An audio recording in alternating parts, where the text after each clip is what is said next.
Let me tell you a story about power. Not the kind you plug into the wall or the one printed on a paycheck, but the kind that simmers quietly in kitchens, bedrooms, and the silence between two people when the air gets too thick to breathe. My name is Jess. I'm 27, live just outside of Denver, and I never thought I'd become the kind of woman who tells petty revenge stories on the internet. But here we are, and trust me, this one's worth your time. It started on a Tuesday, and isn't it always the random days that break you? I'd been with Mason for 3 years. When we met, he was charming in that kind of dad jokes and dimples way, always quick with a compliment and slow to judge. I'd just come out of a bad relationship and was clinging to anything that felt like softness. Mason felt like a weighted blanket at first. Safe, familiar, comfortable. But eventually, comfort can smother you too.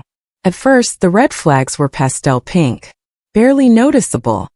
He'd make jokes about how I was lucky to have him. He'd say I was too emotional, too sensitive, too much. He wanted to take care of me until I had an opinion. Then suddenly I was trying to emasculate him. He never yelled, never hit. That would have been too obvious. No, Mason weaponized calm. He was a master of the slow drip manipulation, the eye rolls, the sarcastic sure babe, whatever you say. The way he'd sigh when I spoke like he was doing me a favor just listening. And the worst part? I started believing him. That Tuesday, I came home from work exhausted. I managed the front office at a dental clinic, and we'd had 3 patients throw up, 1 kid bite a tech, and a computer crash that deleted the entire afternoon's appointment list. I was toast. All I wanted was to heat up some pasta and scroll through TikTok in peace. I stepped in the door, dropped my bag, and heard the voice I now associate with doom. Babe, we need to talk. Now, if you've ever been in a situationship turned dictatorship, you know that those 4 words are never followed by anything good. I took a deep breath and walked into the living room. Mason was on the couch, his couch he always reminded me, Xbox controller in one hand, vape in the other, wearing the smug expression of a man who thought he'd just figured out how to land on the moon. I've been thinking, he said, sitting up like a man about to deliver a TED Talk. We need to redefine some roles around here. I blinked. Roles? Yeah, I just feel like I do a lot around here and don't really get the respect I deserve. You know. I looked around. The dishes from last week still in the sink. The trash can overflowing. The laundry I had folded 2 nights ago still sitting in the basket. Respect? For what? Respawning after dying on Call of Duty? I mean, he continued, voice rising just a bit. I'm the head of the house. I should be making the decisions. That one sentence made my blood turn to ice and then immediately boil. The head of the house? I asked slowly. Yeah, he said, puffing out his chest like a rooster on Red Bull. Like the man. The leader. I just think you need to start checking in with me before making decisions. Financial, social, even household stuff. It's just how things should be. Something in me snapped. Now, to be fair, I didn't throw anything. I didn't yell. I didn't cry. I just nodded. Okay, I said. You're the head of the house. He looked shocked, probably because I didn't fight him. I just walked to the kitchen, quietly opened the junk drawer, and unplugged the Wi-Fi router. Dead silence. He stared at me. What are you doing? Oh, I just figured. If you're the head of the house, you don't need my internet, right? Mason blinked. Your internet? I shrugged. Yeah, it's in my name. I pay for it. I set it up. Since you're the leader and all, I figured you could figure things out without it. Jess, come on. I have a raid with my guild in 20 minutes. I turned on my heel. Then lead, Mason. And I walked away. For the first time since I met him, he didn't have a comeback. No witty remark. No scoff. Just stunned silence and the slow realization that maybe, just maybe, he had no idea what it actually meant to lead anything. I'll admit it. That moment tasted better than any glass of wine, any girl's night revenge vent session, anything. It wasn't just about the Wi-Fi. It was about control. And he'd finally realized he didn't have it. Of course, the story doesn't end there. In fact, that was just the beginning. Because what happens when a man who's built his fragile ego on being in charge suddenly finds himself disconnected? From his games, his girlfriend, and the illusion that he runs the show. Oh, he crumbles. But not all at once. No. This kind of crumble is slow, flaky, messy. Like a stale croissant of toxic masculinity. And it only got worse from there. The first thing he did was try to laugh it off.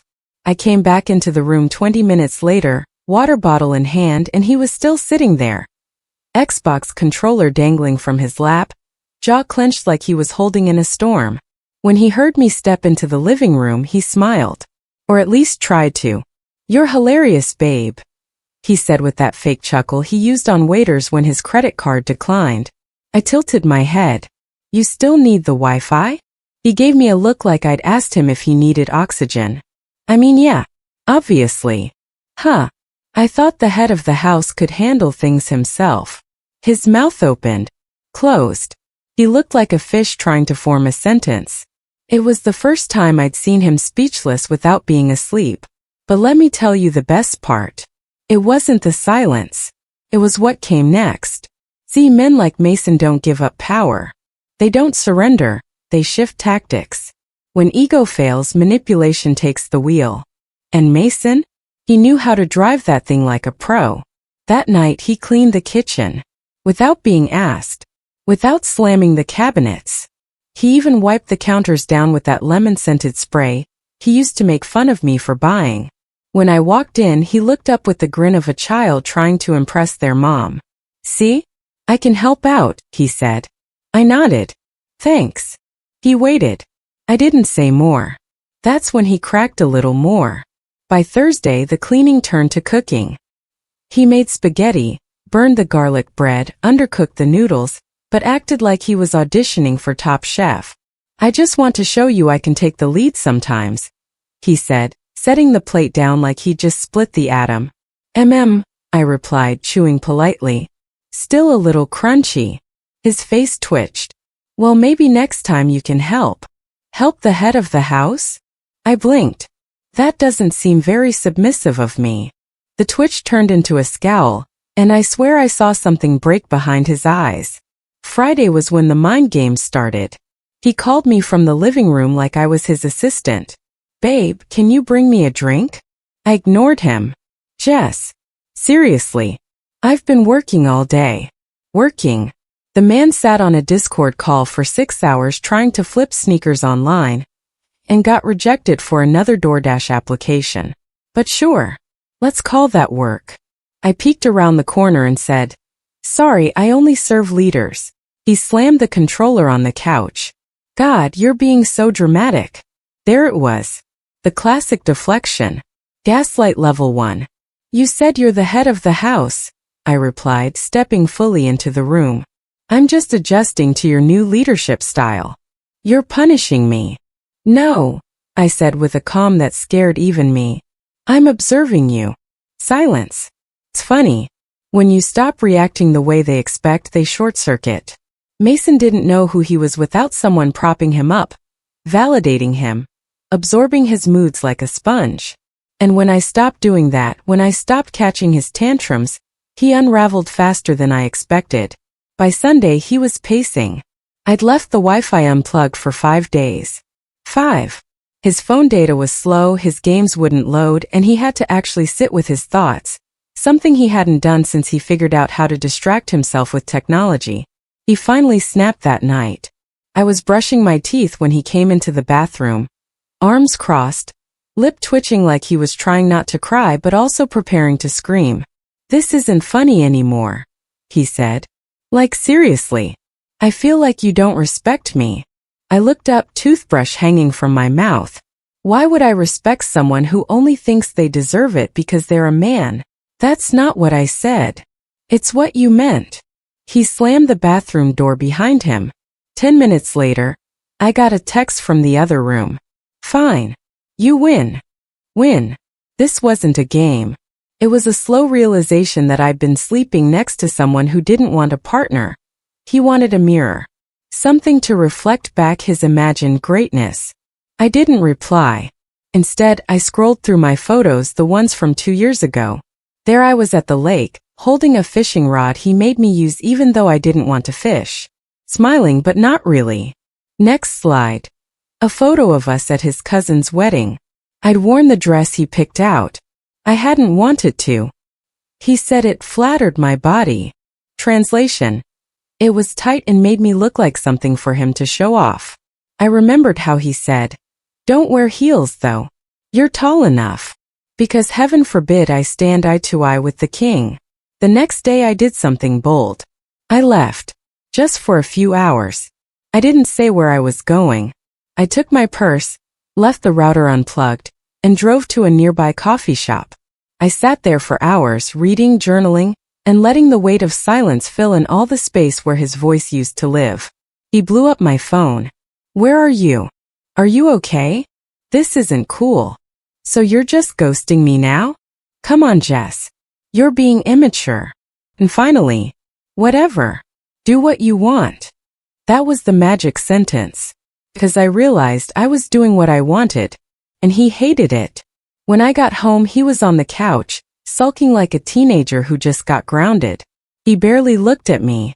I walked past him, plugged the router back in, and said, "There you go. Internet's back." No thank you. No eye contact. Just an angry huff as he picked up his controller. And you know what? That was the moment I knew I was done. Not because he failed some test, but because he thought this was a test. He thought the Wi-Fi was the point. He never once asked why I unplugged it. He never once tried to hear me, only control me. It's wild how much you can learn about someone when they lose access to something they think they're entitled to. This wasn't about Wi-Fi. This was about power. About partnership.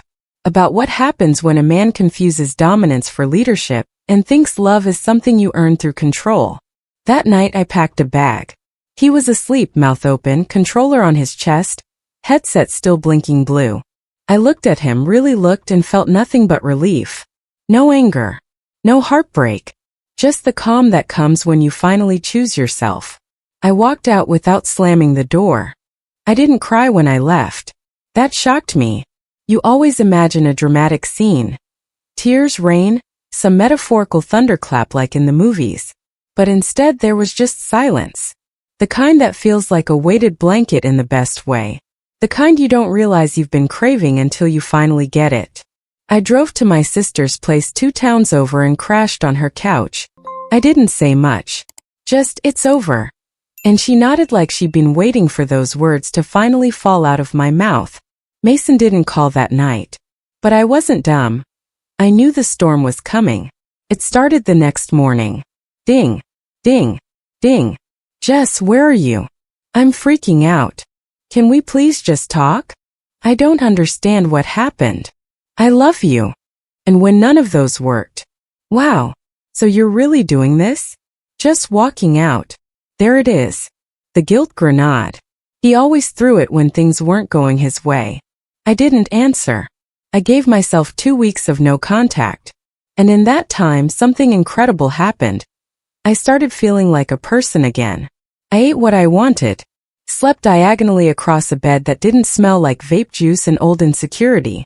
I danced in the kitchen with my niece and remembered that joy doesn't have to be earned. It's allowed, even in sweatpants and yesterday's mascara. The friends I hadn't seen in months started texting again. Apparently, when you stop bringing your emotionally constipated boyfriend to girls' night, people start missing you. But not everyone was on my side. Mason started playing victim on social media.